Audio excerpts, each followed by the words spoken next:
A 27-year-old medical student walks into a busy, crowded bar on a Friday night and is never seen leaving. The building's layout was simple. It had one public exit monitored by a camera 24/7. Everyone who entered that night was recorded leaving, except him. There were no back windows to use and no woods to hide in. According to the cameras, the building was empty and locked. But according to the timeline, Brian Shaffer never walked back out that door. In April 2006, Brian Shaffer was a popular medical student at Ohio State University. To those around him, he was bright, athletic, and successful. But he was also navigating a period of deep internal grief. Just 3 weeks prior, his mother had passed away following a difficult illness. Despite his loss, Brian was looking toward the future. He and his girlfriend Alexis were finalizing plans for a vacation to Miami, where many believed he intended to propose to her. This leaves two conflicting portraits: a man planning a life with his girlfriend, and a man who was privately struggling with the trauma of his mother's death. It was the start of spring break in Columbus. After finishing a week of medical exams, Brian met up with his friend William for a night out in the University District.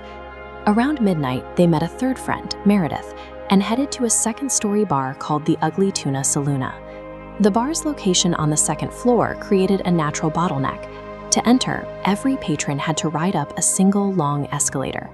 At the very top of that escalator sat a security camera, recording every person who stepped into the bar. At 1:15 a.m., the camera captures Brian, William, and Meredith riding up that escalator together. It is a definitive, time-stamped record of his arrival. As the clock neared 2 a.m., the bar became incredibly crowded. Hundreds of people began shuffling toward that single exit to leave for the night. Meredith and William went to look for Brian in the crowd, but they couldn't find him. They checked the restrooms and called his phone, but the call went straight to voicemail. After waiting outside for nearly an hour, they assumed he had walked home on his own and left. When Brian didn't show up the next day, investigators reviewed the footage from the camera at the top of the escalator. At 1:55 a.m., 5 minutes before closing, Brian is seen stepping just outside the bar's door. He speaks with two women, smiles, and then turns around to walk back into the bar. Police watched the footage of the next 2 hours, frame by frame.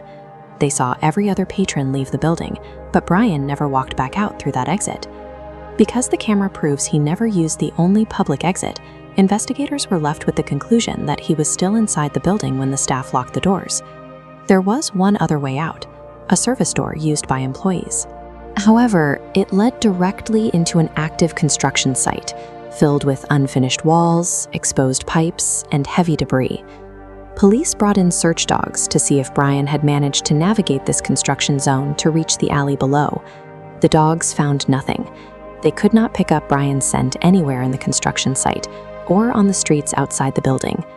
Without a visual record or a scent trail leading away from the bar, the physical investigation reached a standstill.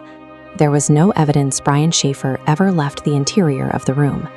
This lack of physical evidence was mirrored in his bank accounts and credit cards, which remained completely untouched. But months later, Brian's phone, which had been dead since the night he vanished, suddenly showed a sign of life.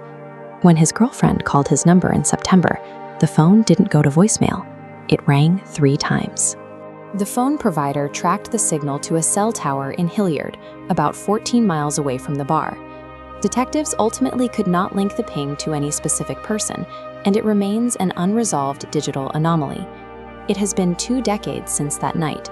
The bar has closed, the construction site is fully built over, and despite hundreds of leads, the FBI has found no evidence to explain his disappearance.